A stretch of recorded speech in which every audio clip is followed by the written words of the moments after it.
Ever since Google teased Home at its I/O conference earlier this year, I've been dying to get my hands on a unit. I was an early adopter of the Amazon Echo and have absolutely enjoyed my experience using it over the days, weeks, and almost years now. But Google Home is like a physical reincarnation of Google that sits in your living room or your bedroom or pretty much anywhere that you'd like in your home, delivering all kinds of news and performing all sorts of commands for you. So I bought 3 Google Home units for each one of my rooms, but looking back on it, I probably should have only ordered one, as it's going to take several months before a lot of these smart products I have are compatible with Home. As for the unboxing, I'm just going to unbox this one unit here for this video. There are 2 pieces of tape that will need to peel off before we can slide off the top portion of the box. Once that is accomplished, we can pull this tab to lift open the top of the box, revealing the air freshener that is the Google Home.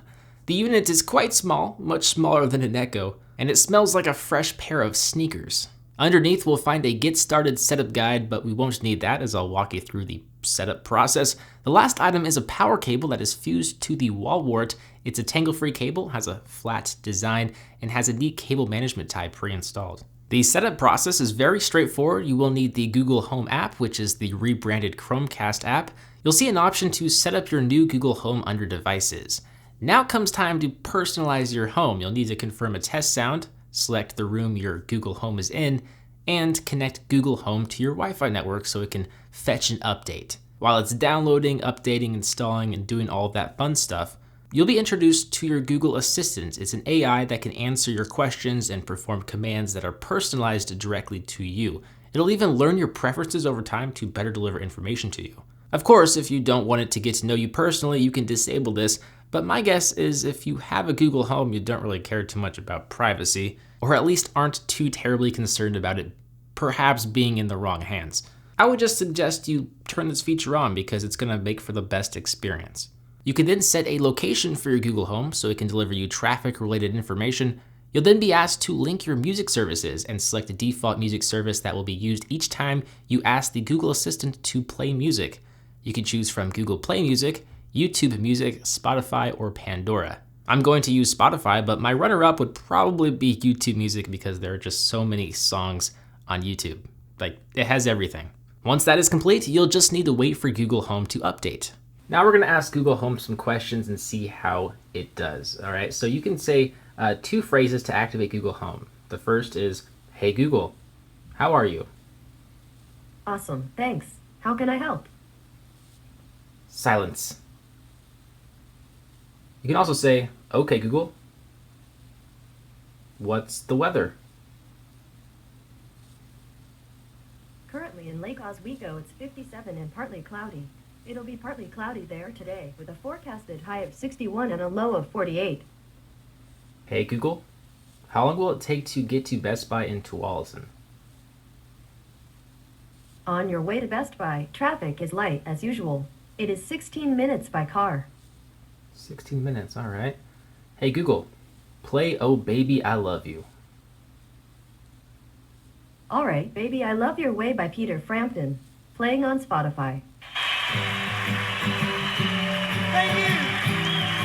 Hey Google. Hey Google. Stop. Hey Google, what's your favorite color? I like blue, red, yellow, and green. Google's colors. I see what you did there. Hey Google, what time do the Blazers play tomorrow? The Portland Trail Blazers will play the Sacramento Kings tomorrow at 7 p.m. You'll see there's also a touchpad here on the top. You can't really see it when it's not illuminated, but it is here. You can change the volume. And then you can also tap and play.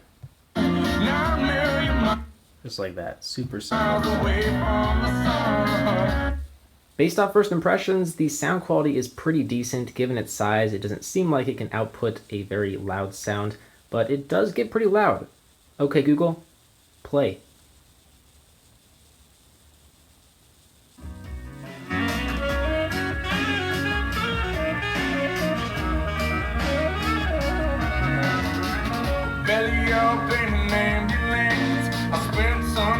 Hey Google, stop. So you can see the Google Assistant does a great job delivering search-based results via Home, definitely much better than the Amazon Echo. The biggest thing that really holds the Home back from the Echo is its compatibility with smart home appliances. Echo and Alexa have been out for much longer and have been programmed to work with a much wider range of smart devices. It even has IFTTT support, which is huge. It's only a matter of time until Google Home works with my devices like my LifeX bulbs and smart outlets.